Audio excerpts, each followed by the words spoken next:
सब कुछ झूठा हो सकता है, लेकिन भगवान के सामने बहाए आंसू नहीं। प्रेम का मतलब सिर्फ प्रेम नहीं होता, प्रेम का मतलब सम्मान और विश्वास होता है। वह सम्मान और विश्वास जो प्रेम से परे है। जब आप प्रभु के साथ जुड़ जाओगे तो आपकी परीक्षा आरंभ हो जाएगी। कुछ लोग इसे दुख समझते हैं तो कुछ लोग प्रभु की कृपा। छल, कपट, पाप का फल इसी धरती पर भोगना पड़ता है। याद रखना, समय किसी को क्षमा नहीं करता। सफलता का मतलब यह नहीं कि आपको किसी दूसरे से बेहतर बनना है, बल्कि सफलता का मतलब है जो आप अभी हैं उससे बेहतर बनना। वो कठिन परीक्षा लेता है मगर सहन करने की शक्ति भी देता है।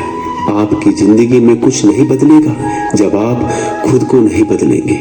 मुंह पर सच बोल देने और गुस्सा कर लेने वाले लोग उन लोगों से करोड़ों गुना बेहतर है जो आपके सामने कुछ और है और पीठ पीछे कुछ और है। किसी का दर्द समझने के लिए इंसान के अंदर का इंसान होना जरूरी है। कौवा कोयल की आवाज को दबा सकता है मगर खुद की आवाज मधुर नहीं बना सकता। उसी तरह निंदा करने वाला व्यक्ति एक सज्जन को बदनाम कर सकता है मगर वह खुद सज्जन नहीं बन सकता। अगर अकेलापन है तो उसे एक वरदान समझो, क्योंकि परमात्मा ने तुम्हें खुद में सुधार लाने का थोड़ा अधिक समय दे दिया है। अकेले रहने का आनंद सीख लो, क्योंकि कोई भी हमेशा के लिए आपके साथ नहीं रहेगा। वक्त की एक आदत बहुत अच्छी है, जैसा भी हो गुजर जाता है। कामयाब इंसान खुश रहे या ना रहे, खुश रहने वाला इंसान कामयाब जरूर हो जाता है। किसी का साथ होना ही सबसे ज्यादा कीमती हो जाए, वह रिश्ता जिंदगी का सबसे बड़ा हासिल होता है। जब सुखी हो तो भगवान को मत भूलना, और जब दुखी हो तो भगवान पर विश्वास रखना। उन्हें छोड़ देना उचित है जो आपके होने का मूल्य नहीं जानते हो। यदि जगत में प्रत्येक कार्य मनुष्य द्वारा संभव होता तो मेरा अस्तित्व ही नहीं होता। जहां से तुम्हारे रत्नों का अंत होता है वहीं से मेरा अर्थात ईश्वर का कार्य प्रारंभ होता है। बच्चा क्या खाएगा, क्या पिएगा, क्या पहनेगा, इसका ध्यान बच्चा नहीं उसकी माँ रखती है। हमें क्या देना है, क्या नहीं देना है, स्वयं भगवान देखते हैं। झूठ और दिखावे की रफ्तार कितनी भी तेज हो, पर मंजिल तक केवल सच ही पहुंचता है। लोग रंग बदलते हैं, मुरली वाला वक्त बदल देता है। मन एक सुंदर सेवक और खतरनाक स्वामी है। मनुष्य को जीवन की चुनौतियों से भागना नहीं चाहिए, न ही भाग्य और ईश्वर की इच्छा जैसे बहानों का प्रयोग करना चाहिए। शांत बने रहो जब तक तुम्हारा सही वक्त नहीं आ जाता। इंसान का सबसे अच्छा मित्र स्वयं की आत्मा और मन होता है, जो अच्छी बातों पर शाबाशी देता है और बुरी बातों पर झकझोरता है। खाली हाथ आए हैं, खाली हाथ ही जाओगे। आज जो तुम्हारा है कल किसी और का होगा, इसलिए तू जो कुछ भी करता है उसे भगवान को अर्पण करता जा। स्वास्थ्य सबसे बड़ा उपहार है, संतोष सबसे बड़ा धन है, वफादारी सबसे बड़ा संबंध है। छल करोगे तो छल मिलेगा, आज नहीं तो कल मिलेगा। जियोगे जिंदगी सच्चाई से तो सुकून हर पल मिलेगा।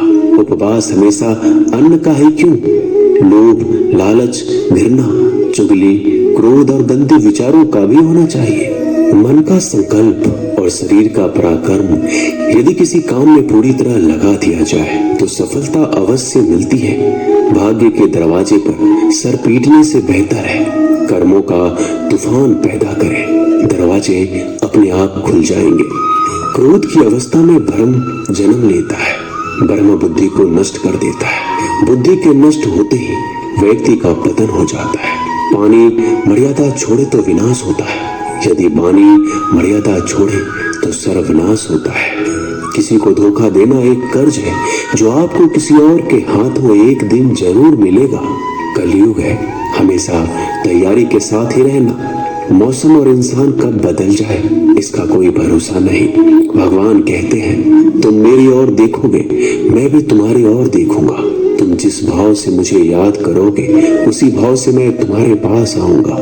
बदला लेने के लिए मत सोचो, आराम से बैठो। जिन लोगों ने आपके साथ बुरा किया है अंत में उनके साथ भी बुरा ही होगा।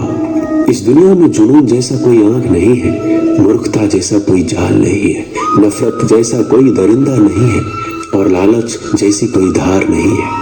प्रसन्नता का कोई मार्ग नहीं है, बल्कि प्रसन्नता ही एक मार्ग है। अगर आप सही दिशा में हैं तो चिंता मत कीजिए, बल्कि उस दिशा में चलते रहिए। ऐसा करने से अवश्य ही आप अपने लक्ष्य को प्राप्त कर लेंगे। इस पूरी दुनिया में सबसे ज्यादा कीमती है समय, इसलिए बर्बाद ना करें, नहीं तो अंत में आपको पछतावे के अलावा कुछ नहीं मिलेगा। जिंदगी में अपनी तुलना किसी से मत करो। जैसे चांद और सूरज की तुलना नहीं की जा सकती, क्योंकि दोनों ही अपने वक्त पर चमकते हैं। यदि किसी काम को करने में डर लगे तो याद रखना, ये डर संकेत है कि आपका काम वाकई में बहादुरी से भरा है। ख्वाब जिनके ऊंचे और मस्त होते हैं, इम्तिहान भी उनके जबरदस्त होते हैं, हौसले भी उनके कई बार पस्त होते हैं, लेकिन जुनून में वह बदमस्त होते हैं। पहाड़ की ऊंचाई आपको कभी आगे बढ़ने से नहीं रोकती, बल्कि आपके जूते में पड़े कंकर आपको आगे बढ़ने से रोकते हैं। निकाल फेंको उस कंकर को, सिर्फ मरी हुई मछली को पानी का बहाव जलाती है। जिस मछली में जान होती है वो मछली अपना रास्ता खुद बनाती है। अपने हौसले को ये मत बताओ कि तुम्हारी परेशानी कितनी बड़ी है, अपनी परेशानी को बताओ कि तुम्हारे हौसले कितने बड़े हैं। सफल वो नहीं जो अपने दुश्मनों पर विजय प्राप्त करता है, बल्कि सफल तो वो है जो अपनी इच्छाओं पर भी विजय प्राप्त करता है।